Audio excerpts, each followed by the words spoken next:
सहना भवतु सहनौ भुनक्तु सह वीर्यङ्करवावहै तेजस्विनावधीतमस्तु मा विद्विषावहै। ॐ शान्ति शान्ति शान्तिः। अर्जुन उवाच एवं सततयुक्ताये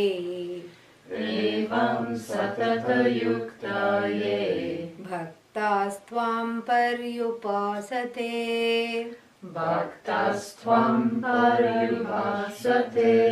ये चाप्यक्षरमव्यक्तम् तेषां के योगवित्तमाः।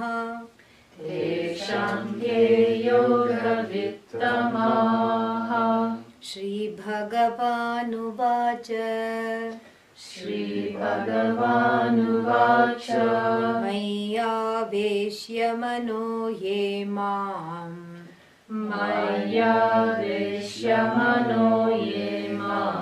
नित्ययुक्ता उपासते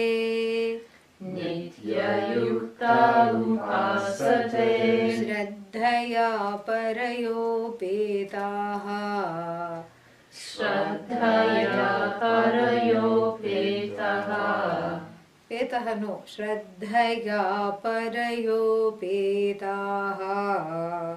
श्रद्धया परयोपेताः ते मे युक्ततमा मताः।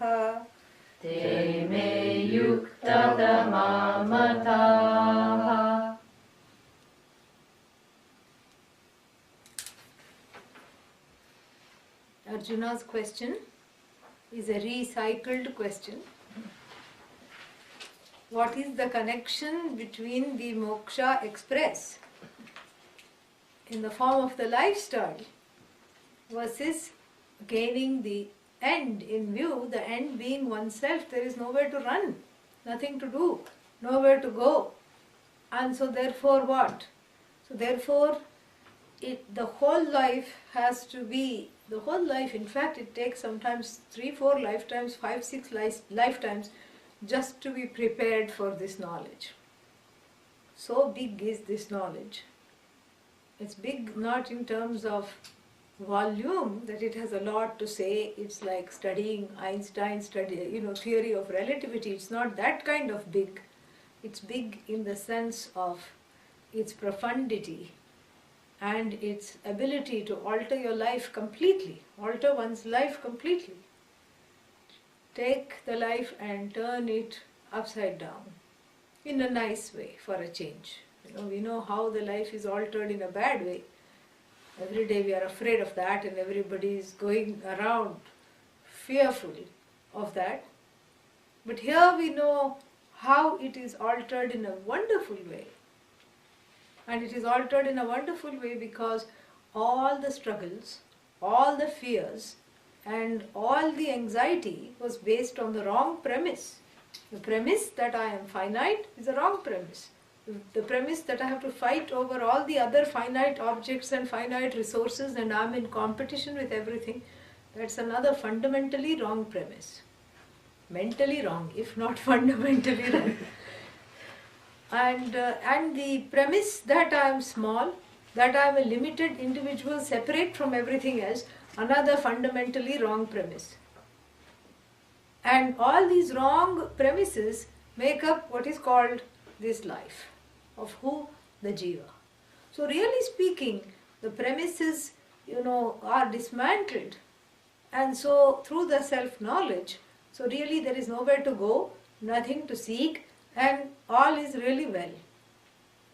And those who know that, and those who are ready for that, can take to a life of renunciation, because there is nothing more to do and nothing to achieve, and so they can take to a life of renunciation. For the rest of the people who still are not completely understanding that, there is the provision for leading a quote-unquote normal lifestyle, being engaged in the activities, in the regular activities, whatever one wants to be engaged, and then at the same time pursuing the knowledge. And here there are certain guidelines as to how to lead this life, and those guidelines are called Karma Yoga. And the Karma Yoga is basically paring down what you have to do. It's all about activities. So what is point number 1 of Karma Yoga? You pare down your activities to those things that absolutely need to be done. They have to be done. Not the things that you want to do. So when you look at the things that need to be done, this is called Swadharma. And in Swadharma, what do you find? Is that there are certain responsibilities based on one's age and one's stage in life. Age and stage. Yeah. You know, if you are a mother, of course you have to raise the kid, if you are a mother or a father. If you are an employer or an employee, there will be certain responsibilities. And often these overlap because in the life of one person, there will be many such pieces of this Swadharma, pieces of things that are needing to be done. And so that is the first thing, do what you absolutely have to do. And so when you do what you have to do, there is no time to do what you want to do. Yeah. And wherever we say want, the raga dveshas come in. So this is just a theoretical, a different, slightly different way of just looking at the steps involved in Karma Yoga. So if there is no time to do what you like to do, then already a growth process has set in, whereby you cannot do as you like, so you learn to love what you have to do. So what you have to do, slowly the idea is, should become what you like to do. The interface is totally complete. And thereby what has happened? The raga dveshas are dropping because there is no time to keep on just indulging funny looking raga dveshas, dead end, no end raga dveshas. Because you are committed to Swadharma. That is step number 1. And then the step number 2 is, how are the actions, the mode of performance of these actions? Swakarmana tam abhyarchya siddhim vindati manavaha. So the mode of these actions is that how do you perform the action? The answer is very, very worshipfully, very, very devotionally. So you have to have an object of devotion, an altar of surrender where the actions are surrendered. And this is true even in Christianity. There is a statement, may I be the instrument of your peace. So you consider yourself an instrument of Bhagavan, of Ishvara, of God. And so basically you are doing what you have to do, but at the same time you are ascribing the authorship to Bhagavan. You dedicate the authorship to Bhagavan, and every day it is surrendered at the altar. I am not doing this, you are really doing this, please guide me so that it is done in an easy, smooth and wonderful way.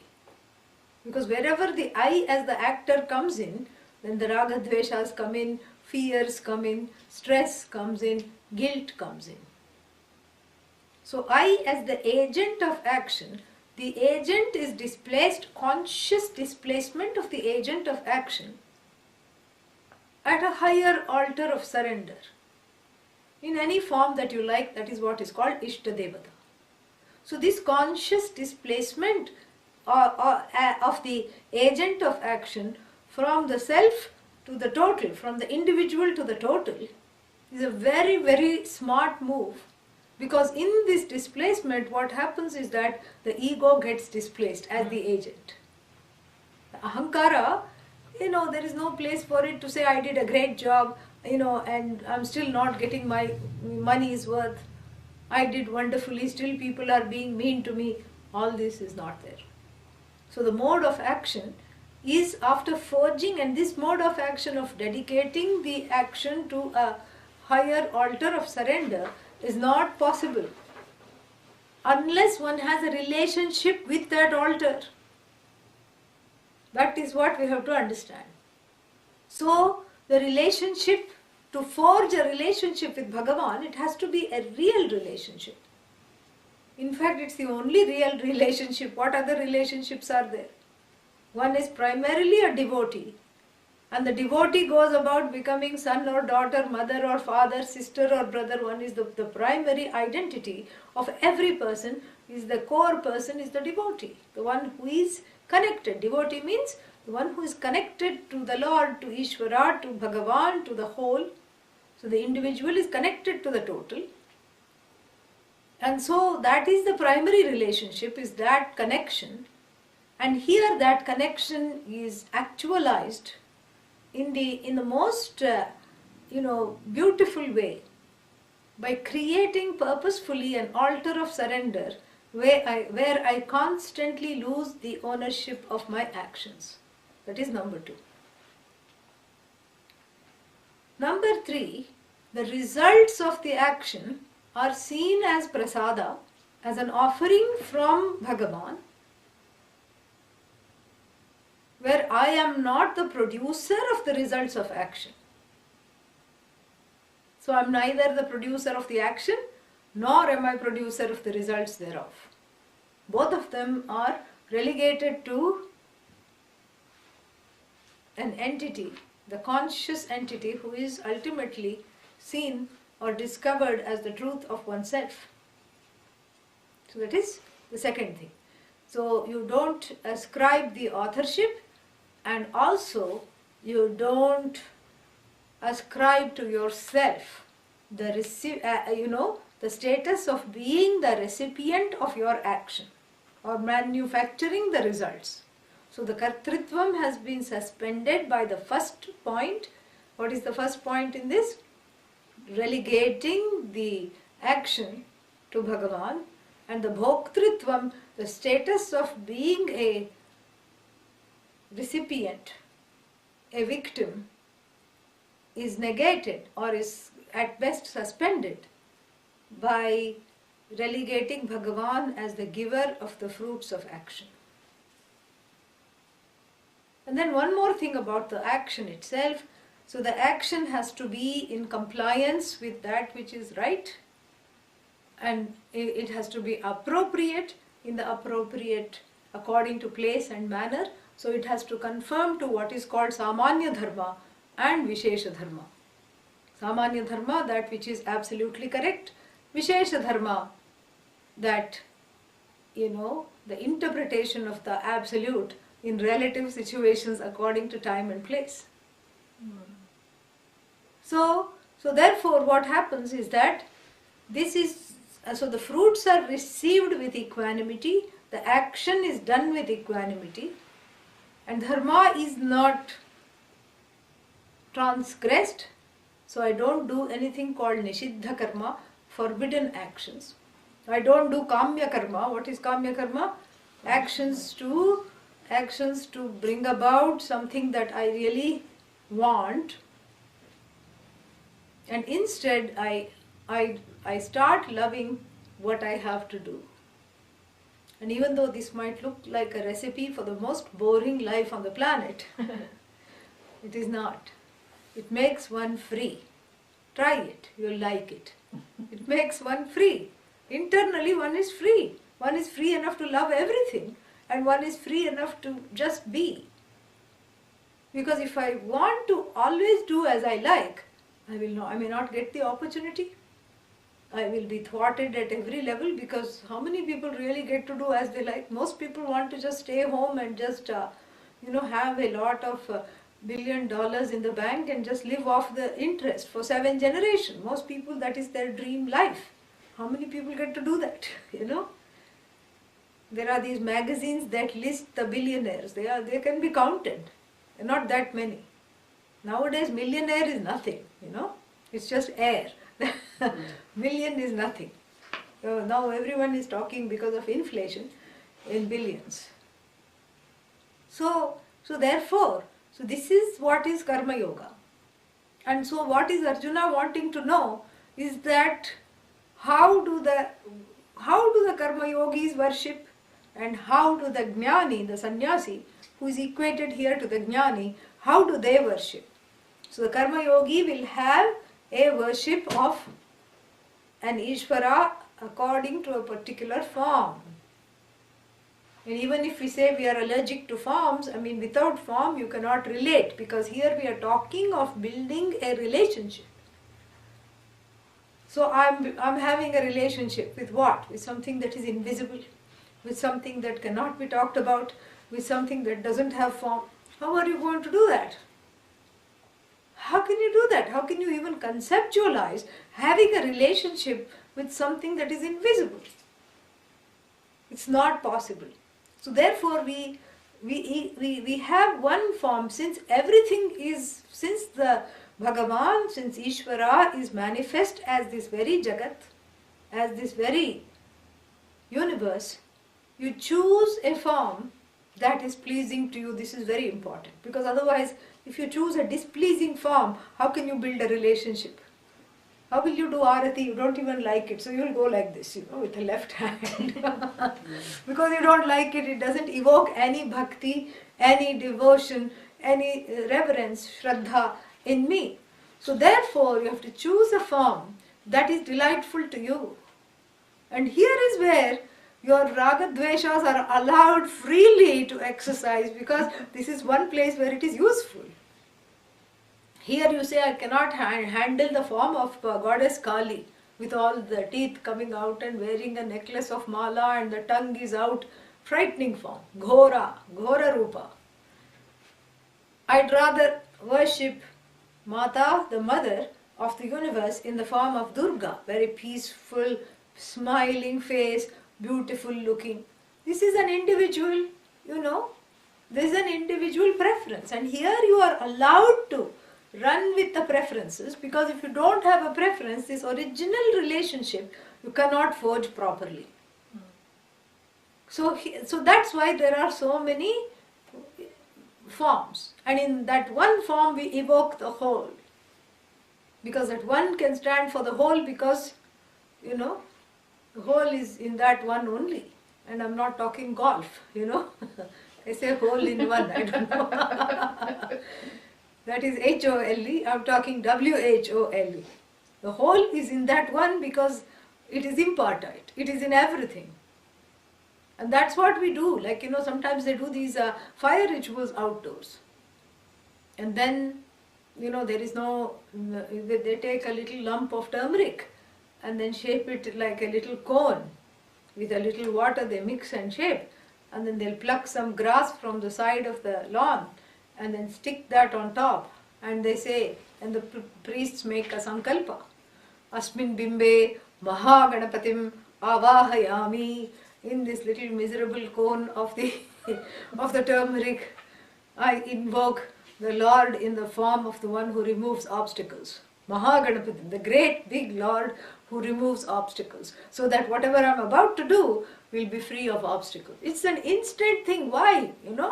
Like instant coffee, you just add some powder and hot water, it is there. So we have instant Bhagavan, because Bhagavan is instant. Bhagavan is instantly available. You don't even have to add anything else, it's right there. And so you can take a grass, and in fact there is a prayer for the grass. Before cutting the grass, there is a prayer, because you need the grass for certain rituals. And then there is the prayer, Ishetvo jetva bhagyavastho bhagyavastha devo vassavita prarthayatu shreshtatamaya karmane. Meaning, oh grass, I'm about to cut you with this sickle. I'm causing hurt, but I need this for my daily worship. Forgive the hurt that I have caused. So beautiful. So like this, the one stands for everything. So pick one and make that a brand name for yourself. And when it becomes a brand name for the whole family, it is called Kula Devata. Means the family Bhagavan. And then when it becomes a brand name, that form of Bhagavan becomes a brand name for the whole village, it is called Grama Devata, the village goddess. Like this, so you can do that. And you're encouraged to do that. Here is where you can give full expression to Ragadveshas and pick a form that is pleasing to you. Because you have to have a relationship. So here we are not talking of the formless, because how are you going to dedicate your actions to the formless? You know? You cannot. So you have to have a relationship. And so therefore, the worship of forms is encouraged not as idol worship, pun intended, but through the forms, it's like where one is. Like for a child growing up in the tradition, we will just have one or two forms which are pleasing to look at and say, this is Ganesha, this is Krishna, keep him always with you. This is the mother, may she guide you properly. One or two forms will be given so that the child can have a relationship. And then as one grows, not just into adulthood, but as one emotionally matures, that transcendence of the form naturally happens. So really the form is not what is worshipped. The form is a stand-in for that which doesn't have form. A temporary stand-in for that which doesn't have, ultimately is nameless and formless, which is the receptacle of all names and forms. So that stand-in stage is an important stage, and that stage may last several lifetimes. And it's okay, because we are not talking of worshipping the form. The form is a medium to reach Bhagavan, the formless truth of oneself. So we cannot confuse the medium for the end. The form is a means. So therefore, this is a particular kind of worship which is called Saguna Brahma Upasana, where Brahman is given a few attributes. You are the whole, you are formless, no, that is of no use to us. So Brahman here is given a few attributes. You are in the form of the bent trunk Ganesha, Vakratunda, Mahakaya, you who has a nice plump body,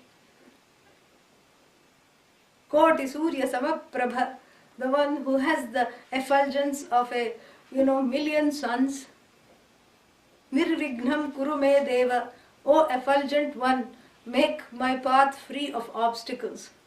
Sarvakaryeshu, in all works, in all my actions. Sarvada, all the time. This is the prayer. So this is the first prayer, in fact, which small children are taught. May I be free of obstacles. And so therefore, this is something which even in the Veda is permitted. And here we are doing a kind of a adhyasa. What is adhyasa? Superimposition. Yeah.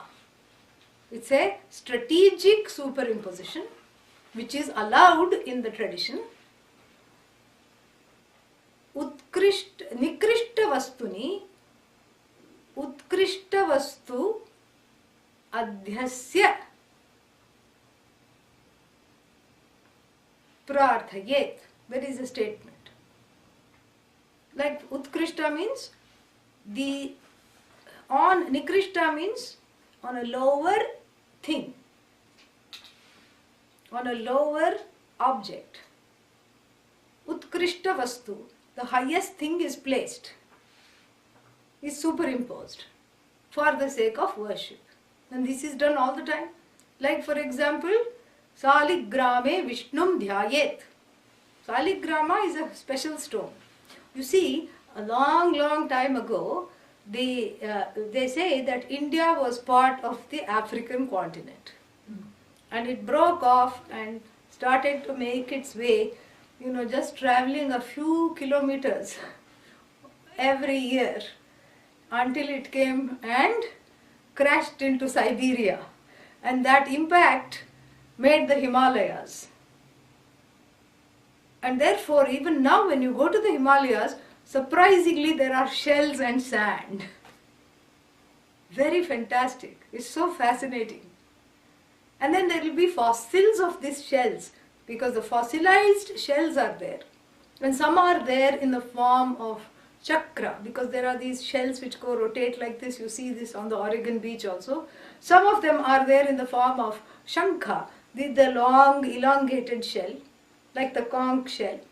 So like this, there are two kinds of things, and those fossils are freely found all over the Himalayas. And they happen to be emblems of Lord Vishnu, the all-pervasive one. Vishnu means Vyapnoti iti Vishnu. So the all-pervasive Vishnu is in the form of this miserable little fossil? No. Saligrama, this is called Saligrama. And anyone who goes to the Himalayas, is begged by the neighbors and friends, please bring Saligrama, please bring Saligrama. And then it's ritually kept in a nice silver saucer at home, and people do abhisheka to it and everything. And this is what is seen as as that Vishnu, that Pratyaksha. Really speaking, Vishnu has come into the house. Vishnu has come into the house? No, these fossils have come into the house. But in the fossil, I superimpose Vishnu. Why? Because Vishnu has to be there in the fossil too, because Vishnu is all pervasive. So the fossil will not, be divested from the presence of Vishnu. The fossil will also have the presence of Vishnu. But I choose this particular fossil to express my devotion, not to the fossil, but to Vishnu. You see this? This is what is called this is what is called an adhyasa. So the worship of forms in the Hindu tradition is the highest form of adhyasa, and is a permitted form of adhyasa. Because but the truth be told, we are doing adhyasa every day in every way. So may as well do it where it is of some use. We are doing useless adhyasa all the time and coming to grief and misery. And here is one strategic adhyasa, a strategic superimposition that's actually going to help me evolve spiritually. So why not? And so this is what is karma yoga. And so Arjuna's question is, who is better, the worshipper of the form or the worshipper of the formless? First of all, before asking this question, he should have thought, how can anyone worship the formless? But he didn't. So that therefore we have the question. And Bhagavan Krishna's answer is very beautiful. Without chiding him, he says, you know what? Let's leave the formless, those who deal with the formless, let's leave them alone on this side of the, this side of the group, and on the other side, because they are few and far between. But what we are trying to do is look at the karma yogis, and they are indeed better at forging this relationship, because how are you going to forge the relationship with the formless? They are indeed better. And why does Bhagavan say that? Because I want you to do that. He says to Arjuna, I want you to be a karma yogi. Don't, jump the stages. The stages are meant for a certain thing, correct? And the stages are there so that one can follow the stages and one can have a stress-free spiritual ride. If you jump the stages, what happens? There is a certain complacency that sets in. And the complacency makes one think or feel that, oh, I know everything. And then the pressure to know everything puts one in a pretense mode, which is very dangerous for learning, because if you think that you already know, then you're not going to learn. Because the pressure to feel like you're knowing everything, it will not even allow you to attend class. You will not feel like sitting because you already know, or you think you know. So therefore, the stages cannot be bypassed. And Bhagavan knows where Arjuna is at. Why? Because he freaked out in the last chapter. The last chapter on the cosmic vision of Bhagavan, which was, which encompassed the horrific and the pleasant. And of course Arjuna dwelt on the horrific because he separated himself from the whole and he was terrified. And so for such a person, you have to have karma yoga. This is not, there is no skipping of the steps. So therefore in the second verse, Bhagavan says that leave the sannyasis alone But what I want is, what I'm trying to tell you is those people, Mai Aveshya Manaha Nitya Yukta Upasate. So those people who are committed to worshipping me after really dedicating themselves to me and after completely being one with me in dedication and having a lot of devotion and reverence. Paraya Shraddhaya Upetaha filled with. Paraya Shraddhaya, the utmost and the biggest and the highest form of reverence. And then Te me Yuktatama Mataha. Te me Yuktatama Mataha means they are considered by me as the most exalted. And then having said that, the next two verses, which should be read together because there's only one verb for both of them and they go together. Otherwise, if you read one, you cannot translate it. So we will chant those two. Ye tvaksharamanirdesyam Ye tvaksharamanirdesyam avyaktam paryupasate avyaktam paryupasate sarvatra gamachintyancha sarvatra gamachintyancha कूटस्थमचलं ध्रुवम् कूटस्थम् अचलं ध्रुवम् सन्नियम्येन्द्रियग्रामम् सन्नियम्येन्द्रियग्रामम् सर्वत्र समबुद्धयः सर्वत्र समबुद्धयः सर्वत्र समबुद्धयः सर्वत्र समबुद्धयः ते प्राप्नुवन्ति मामेव ते प्राप्नुवन्ति मामेव सर्वभूतहिते रताः सर्वभूतहिते रताः. Yeah. So, he says, ye tu, whereas those, now he is talking about the jnani slash sannyasi, he is talking about. Ye tu, those jnanis and sannyasis, who are they? Aksharam anirdeshyam avyaktam paryupasate. Paryupasate here means are meditating upon or more in tune with what is being said, we have to take that as are contemplating upon, because you cannot meditate upon the formless. But since it is non-separate from you, you can certainly contemplate on it. So, those who are contemplating upon what? Brahman, and Brahman is described here by a few words. Aksharam. Just write those down and one by one we will see. Anirdeshyam. All in second case as the object. Avyaktam. Sarvatragam. Next one. Achintyam.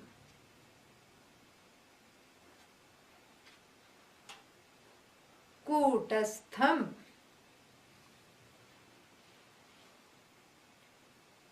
Achalam. And finally, Dhruvam. These are the words which describe Brahman, which define Brahman here. A long list of what Brahman is. So, the first verse is, what are they contemplating upon? And it is described by these aforementioned words. Then the next verse is talking about what is the characteristics of the people who are contemplating upon this. And that is again another list.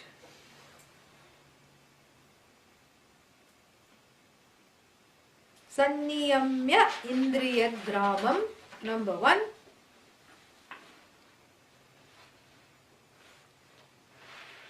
So who are these people? Sarvatra Samabuddhihi. Yesham te. So Sarvatra Samabuddhihi. Number 2. And number 3. Sarvabhuta Hite Rataha. So these last 3 words talk about the nature or the description of the meditators who meditate upon, or who more accurately, who contemplate upon Brahman. And the first several words talk about what is Brahman itself.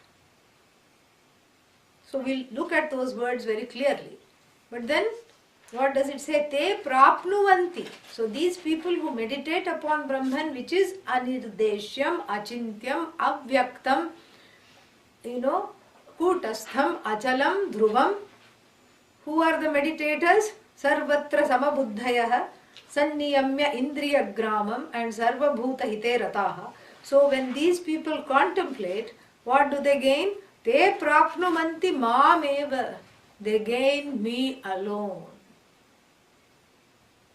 Because their contemplation is non-separate from myself, because really what they are doing is contemplating on the truth of themselves, which happens to be the truth of me, which happens to be the truth of the Jagat. So there is only one thing that they are contemplating. So of course they are non-separate from that thing, so they gain that thing which they are contemplating upon. You see? So 1 is the end, verses number 3 and 4 are the ends, whereas verse number 2 is the means. Do you see that? Do you see the difference? Yeah. And so what are these words that talk about? These are words that reveal the nature of Brahman. So first one is what? Aksharam. Ksharam na vidyate yasya aksharam. Aksharam. Kshara means decline. And everything in the world is subject to decline, correct? Flower is, flower bye-bye. Another flower is, that also bye-bye. Pot is, and this pot has been, if you look closely, you see how many things there are. This is not really a pot, it's a cracked pot. It has been fixed up so many times. You see how closely, how many times it has been stuck together, poor thing. It has been through the works. So pot is, then cracked pot is. So, and like this, everything is finite. Everything declines. Eyesight onwards, everything declines. Yeah. First you hold the book here, then you hold the book there, then you hold the book there, and if you had a longer set of arms, you would put off going to the optometrist for another 1 more year. But since the arm only goes so much, then you say, okay, I have to buy some reading glasses. So this is the problem. And so here everything declines. The only one thing that doesn't decline is what? Oh, I forgot. See, the mind also declines. So the only thing that doesn't decline is you. That's what it is. And that you is known as Brahman. That Brahman alone doesn't decline. Everything else is finite. That which is not subject to any change is Akshara, Naksharati. And Akshara also means doesn't change. Not that it just doesn't decline, it doesn't undergo any change. That which is free of time, which is limitless, which is free of being a particular object in a particular place, in a particular time. That which is not subject to the time-space matrix, in fact, which is the architect of the time-space matrix, which just watches all other beings come under the snare of the time-space matrix. All other, the so-called creation itself is free of the time-space web, is Brahman. And that is Akshara. Time-wise limitless, space-wise limitless, deshataha, kalataha, and then finally vastutah, object-wise also limitless. Totally limitless. This is our Brahman. Aksharam. What is the next word? Anirdeshyam. This can cause some problems. And so let us look at it before it causes some problems. Dish, to teach, to show, to talk about, to direct. Deshaha, the direction. Deshyam, the object of direction. Nirdeshyam, that which can be definitely directed. That which is definitely an object of upadesha, teaching, talking about. Anirdeshyam, that which is never an object of speech.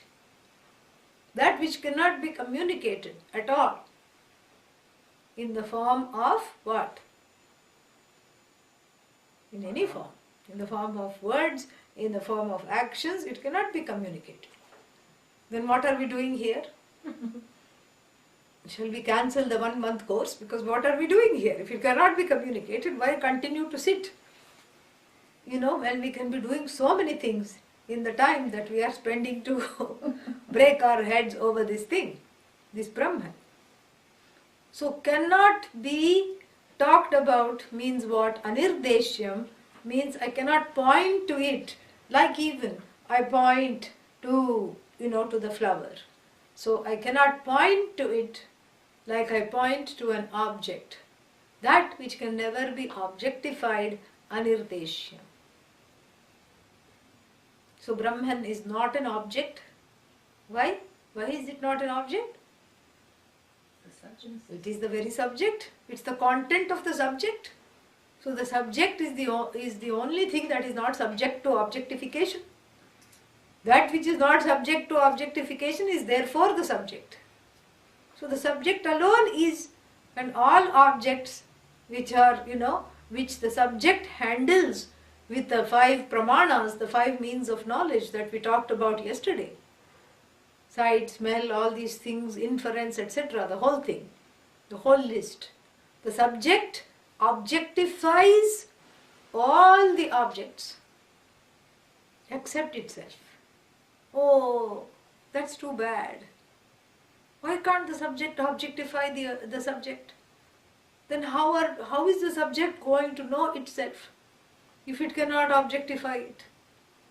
The answer to that is the subject happens to be self-revealing. It's self-evident. Everything is evident to the subject, and the subject is evident to whom? The subject alone. It's not evident to some another subject. Yeah, the subject, everything becomes evident to that conscious subject who is consciousness itself. And what about consciousness? Consciousness becomes evident to consciousness. There is no other consciousness to point out this consciousness, because then we'll be on the merry-go-round of infinite regression. Because if that were the case, then we'll need one more consciousness to point out to that other consciousness, then we'll need one more consciousness. In fact, some people talk like that. It's very disconcerting to me, because they talk of consciousness and super consciousness. No. There is no super consciousness, there is no supra consciousness, there is just consciousness. It is whole, it is impart, right? It objectifies everything else. It cannot objectify itself, true. But what we forget very easily is that it need not objectify itself because it is already come to light. So a thing comes to light either in one of 2 ways. The first way is that it becomes known to me through the operation of a means of knowledge such as sight. So this is a flower. My eyes tell me. My eyes go out to the flower, wrap themselves around the flower. The thought form of this is a flower goes out to the flower through the eyes and wraps itself around and brings it back to the eyes. And then the flower which is already arisen in my head as soon as I heard the flower finds a match. It's like playing memory with the cards. There's a memory game, You have one joker and then you have to open the other joker, So here too, there is a certain match, because when I say pot, even before you meet Mr. Crackpot, you have already thought of the pot, right? And so this is what is happening. So the knowledge of objects is a two-part cognition in the head, in the mind. And here we can say by the mind. The knowledge of objects is a two-part cognition. First, the mind produces an image of the object, what it thinks is the image of the object, and then the mind deploys itself in the form of the thought through the appropriate use of the appropriate sense organs and wraps itself, as it were, around the object and then brings it back, and the cognition, this is a pot, this is a flower, takes place. So it's a two-part operation. First, the vritti, the mental modification in the form of that object, goes out, as it were, to meet and greet what is there, and then the vritti comes back and declares this is an object. So first is the understanding what it is, investigatory operation, and the second is the objectifying operation, correct? This is the two-part cognitive process when you cognize anything. And to put it in technical terms for those who want to know, the first one is called vritti vyapti and the second one is called phala vyapti. Just technical terms, Now, when you try to understand Brahman, Brahman, limitless, oh, that sounds good. Then the vritti goes, correct? The vritti goes out and what does it find? Yeah, everything or nothing, really. So here the vritti, as it is going out, greets. It's very interesting in the process of the teaching. Here the vritti comes from the mouth of the Shruti via the mouth of the teacher and says, you are that whole which is free of form, free of name, etc. And then what happens? The notion, I am not that whole, I am small, gets displaced by this vritti. And Brahman being yourself, that second part, what is that? Phala vyapti, or the declaring of the object is not needed. The objectification is not needed because it finds its resonance in the subject, it resolves into the knowledge of the subject, the vritti. The vritti does its job and goes away. There is nothing more to do. So, while the cognition of objects take place in the mind and by the mind, it is safe to say that the cognition of Brahman takes place in the mind but not by the mind. Follow? Understood? Yes? No? Yes. Okay. So basically, don't worry about the technical terms. Just understand this, that when the vritti is trying to, find a match, because there is no two Brahmans, there is no Brahman outside and inside and, so that it is not possible. And since Brahman is self-revealing, I know I am, so everything, and what I am, don't ask. That what I am is negated by the vritti which comes in the form of the teaching. Vritti means the thought, the mental modification. So the what I am is negated, what I thought I am, and then revealing Brahman in all its glory. Therefore, anirdeshya, not an object of, study, not an object of my senses, not an object of inference, because it is the very truth of the subject. So things, as said, are revealed in one of two ways. One either deploys a means of knowledge, or which is called pramana siddha, and the other one is what? Swatas siddha, self-revealing, where you don't need a pramana. In fact, the teaching does not establish the I. Yeah. The teaching does not establish Atma. What does the teaching establish then? One is not Atma. No. The teaching establishes the nature of the Atma. The nature of the Atma that he already is. Yeah. You don't need teaching to know what is not Atma. Correct? Yeah. And in a way you are right, because the teaching negates what is not Atma and reveals the Atma. So the teaching does not establish you exist. You need to study Upanishad. Which Upanishad I should study to know that I exist? Now I am having so many choices. Should I study Kathopanishad to find out I am? Should I study Kenopanishad to find out that I exist? What should I study to find out that I exist? Nothing. Because you exist, that study is possible. Okay? So therefore the teaching does not establish you, the existence of I. That I am is self-evident. What I am is subject to myriad notions and conclusions. Wrong ones at that. And so the wrong conclusions are dismissed through the vritti, which is the product of the teaching, that what is generated in the mind as a result of the teaching it dismisses the wrong notions, leaving the glorious I, which is already self-evident. Svatah siddha, self-evident. So anirdeshya. Next one. Avyaktam. Avyakta. Avyakta means unmanifest. Unmanifest means not an object again. Vyakta, that which is available to for objectifying.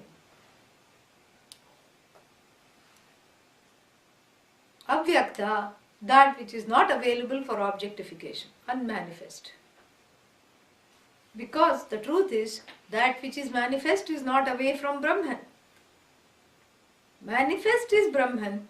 Brahman is not manifest, everything that is manifest. So we have to do that two-part, dismissal. All things that are manifest is Brahman, are Brahman alone. But Brahman is not just the manifest, because that's why we say flower is Brahman, because the existence of the flower is nothing but Brahman. But what? Brahman is not just the flower. Because if Brahman is just the flower, then Brahman cannot be pot. It becomes limited to a particular name and form.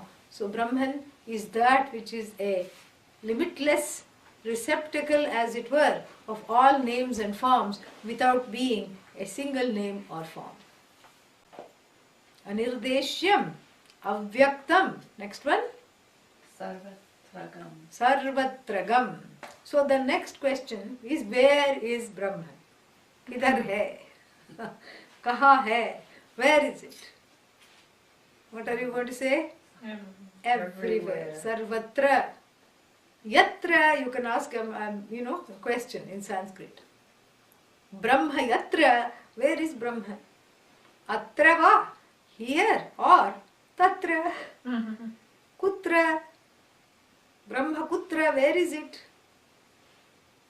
Brahma kutra vartate, where does Brahman exist? Atra, here or there?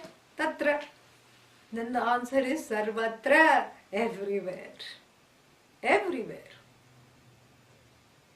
There is no place that does not have the presence of Brahman. There is no time that does not have the presence of Brahman. There is no object that is not, without the presence of Brahman. So Brahman is all pervasive. The air we breathe, Brahman. The sun that shines, Brahman. The waters that we like to drink, Brahman. All the greenery, Brahman. The mountains, Brahman. Plains, Brahman. Rains, Brahman. And then we come to all the, animate things. Everything, including the neighbor that I don't like, Brahman. In-law, Brahman. Outlaw, Brahman.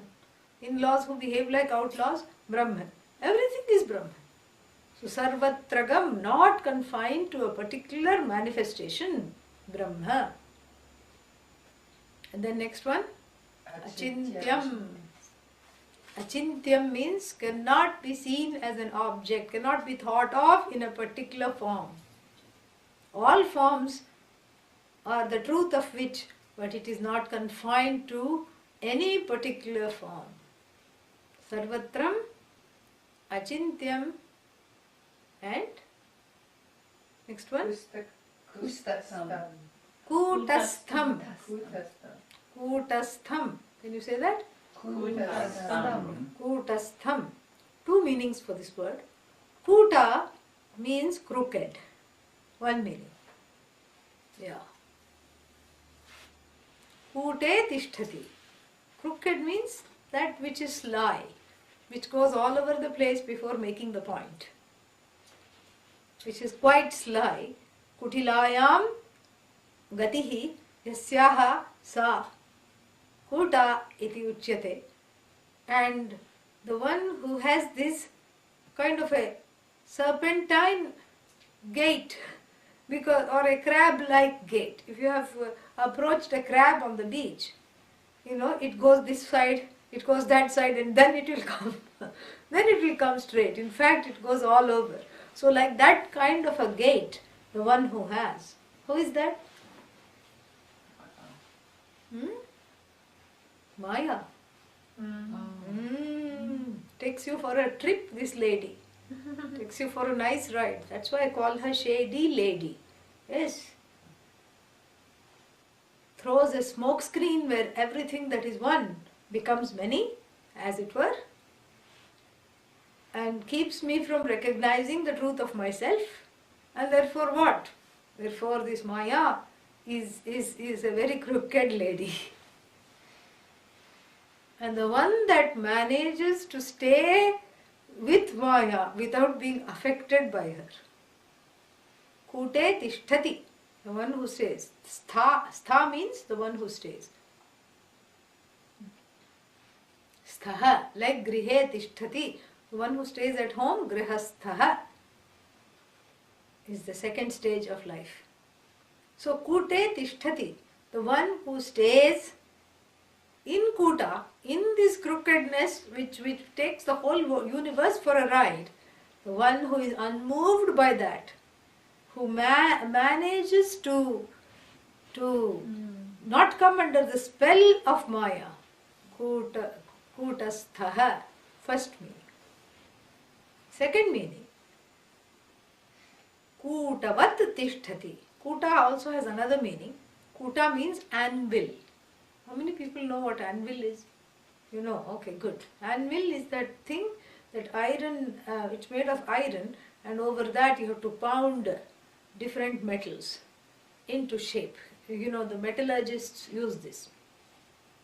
And sometimes the cobblers also use this, because they take the shoe and pound it on that. But usually the people who work with metals, they need a strong iron thing. It has a funny shape. It's called an anvil. It has certain projections to make whatever you are, tapping and beating into place. And so when you beat the metal into a certain shape, the anvil does not get beaten. It doesn't take a beating. It remains stationary and unmoving through, even though it lends itself to the formation of so many, forms and names. In the form of the Jagat, itself does not undergo any change. It is unmoving, unchanging, stationary, and that is called Kutastha.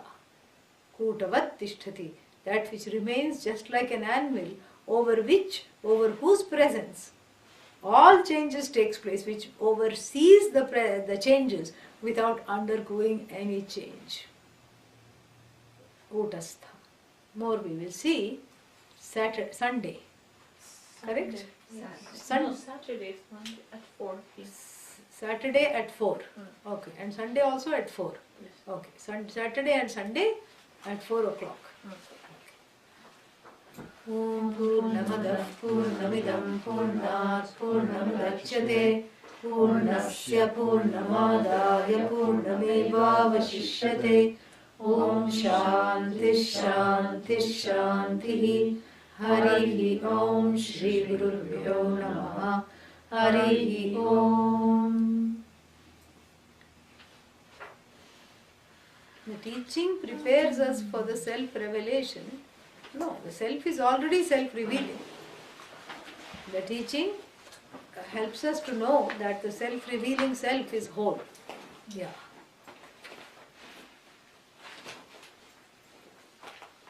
Yeah, when we try to objectify, it is not limitless. When I act out of my free will, am I not producing my own action? But yes, but is your will really free? That you have to ask. How free is your will if what impels you to act are ragadveshas, which force one to do certain things, really? So the will is only free, we say, when one is in devotion and prayer. Yeah. Because one doesn't have to do that. One is not needing to do that. Yeah. Oh.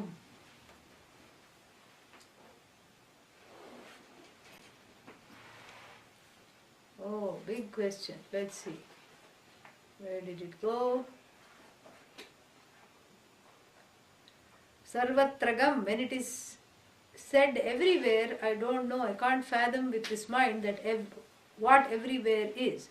Since I don't know the limits of everywhere, this is an interesting question. Then,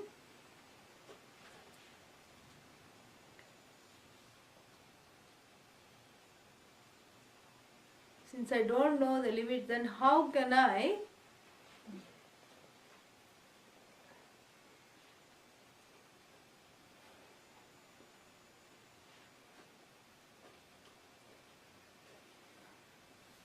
understand it as not in any particular place? Alright, that's a good question. What I would say is, what is everywhere? There is a simple formula to understand what everywhere is. What is all? All is equal to, is a combination of what I know plus what I don't know, correct? Is that all? Yeah. So everywhere is all the places I know and all the places that are yet to be known, including galaxies and other habitable planets and uninhabitable planets, all that. So that is everywhere.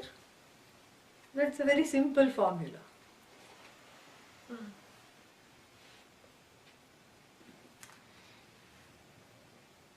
Can you repeat this great description? I want to make sure I have it right. The cognition of Brahman is understood in the mind but not by the mind. I didn't say of the mind, by the mind. Is this what you said? Yes.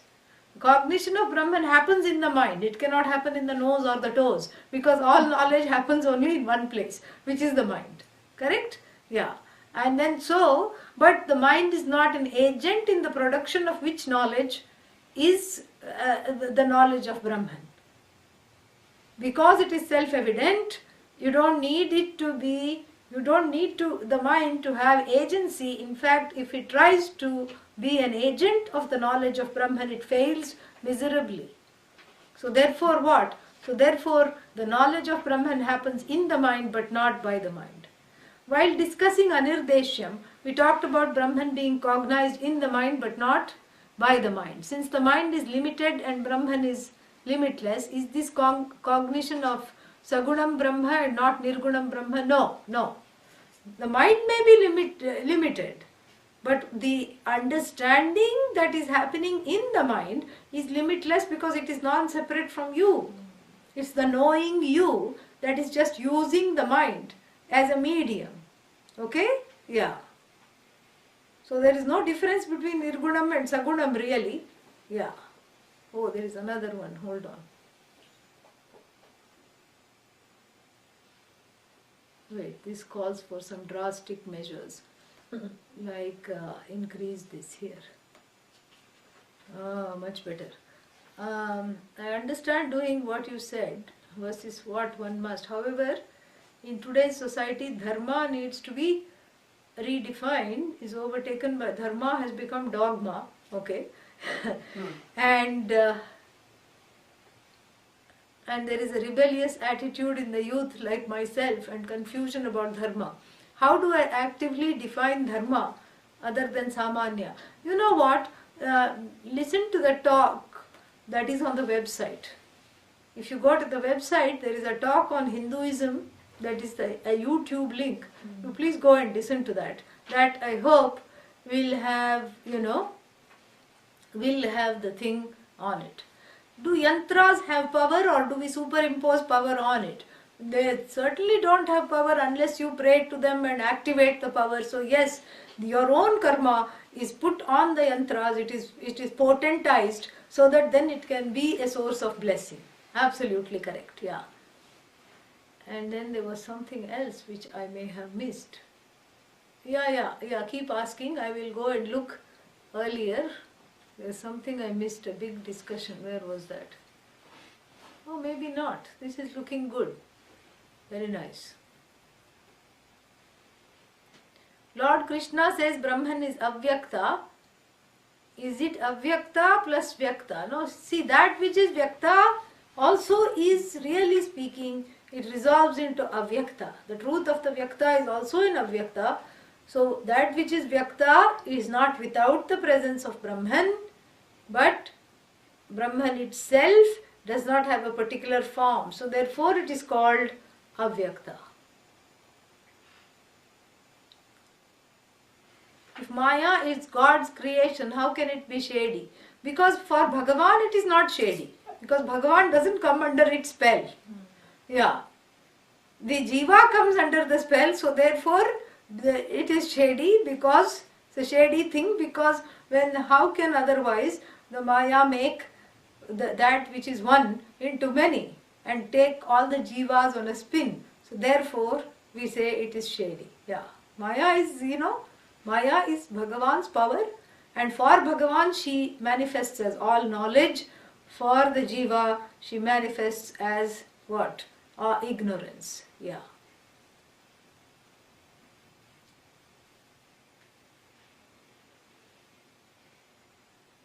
If we say we are not doing it but Bhagavan is doing it, how do we define responsibility and free will? Good point. That's why I said good point, because you can't just go and take out someone, figuratively speaking, and say Bhagavan made me do it, and such people end up in prison. And in fact they use that as a defense. I heard voices because they are mentally ill. They say God made me do it. So yeah, so the responsibility therefore is the first thing for action, I told you, is Samanya and Vishesha Dharma. So that is, the Dharma is very, very important.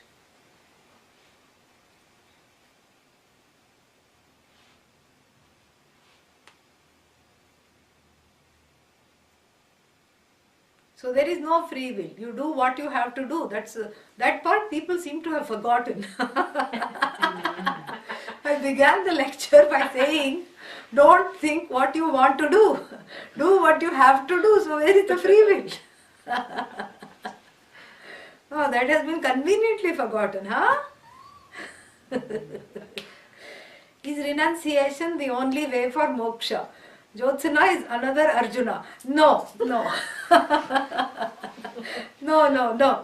No, that is not the only way for moksha. Renunciation has nothing to do with moksha. The way to moksha is through self-knowledge. Because the cause of non-moksha is self-ignorance. The cause of as though bondage is self-ignorance.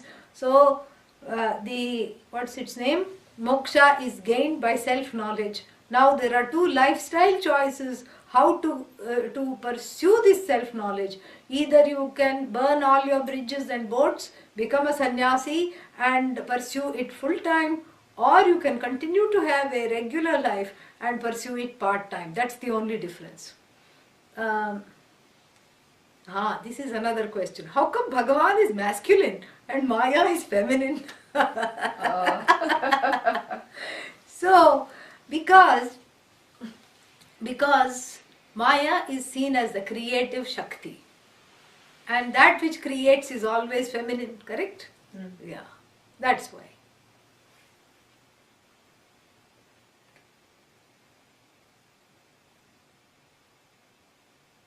Yeah, that we had a nice discussion. All the best. Some people say, it's not stopped. Okay, some people say certain things have vibration and they are powerful. Is this believable or we are superimposing? I think since it is subjective, I would say it is superimposing.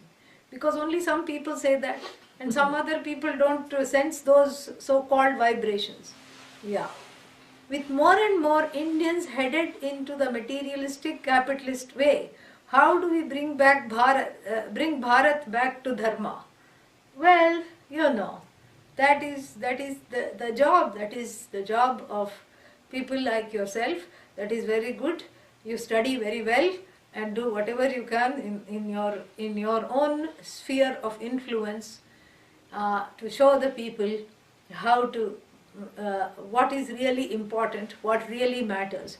And more than lectures, your ways of being show the people even more. So if you lead a life that becomes a more of a example rather than what you actually say.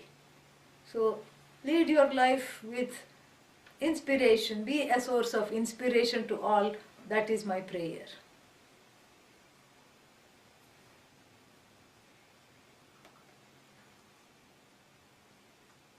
Anything else? Okay.